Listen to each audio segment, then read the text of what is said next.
સવારે વેલા 4 વાગે પાટું મારી ઉભો કરતો, 4 વાગે ઉભો થતો, હાલતો થતો તો ભાઈ નહોતું મેં કીધું મને થાક લાગે છે, મને ભૂખ લાગી છે, એક પણ ફરિયાદ કર્યા વગર તારા ઘરના કામ કર્યા હતા ભાઈ. ધીમે ધીમે ધીમે ગડપણ આવવા લાગ્યું. તે દિવસે તારા ઘરે ટ્રેક્ટર આવ્યું ને તેથી મને એમ હતું કે હવે મારા દિવસો ભરાઈ ગયા. પણ ભાઈ મને વિશ્વાસ હતો, ભરોસો હતો, તું મારો બાપ હતો, બાપ દીકરાને થોડો કાઢે.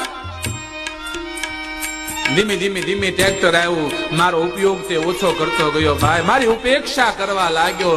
મને થયું કે હશે મારા નસીબ, પણ ભલે જે મળે કોળી મુઠ્ઠી ખાય, તારા ઘરમાં પ્રાણ છોડવા હતા મારે. ધીમે ધીમે સમય વીતવા લાગ્યો અને એક દિવસ ભાઈ સાંજે વાળું કરતા કરતા તારી પત્નીએ કીધું તું કે હવે આ બળજાને ક્યાંક મેક્યા હોય તો હારું ખિલ્લો ખાલી થાય. તેથી ભાઈ સાચું કહું ને આખી રાત મને ઊંઘ નહોતી આવી કે શું મારા દિવસો પૂરા થઈ ગયા હવે.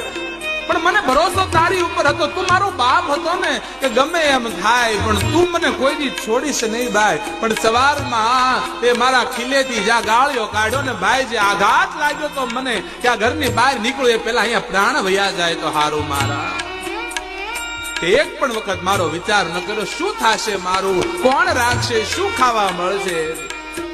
તે ગામને બીજા ગામને પાદર આવીને મને છોડી મૂક્યો ભાઈ.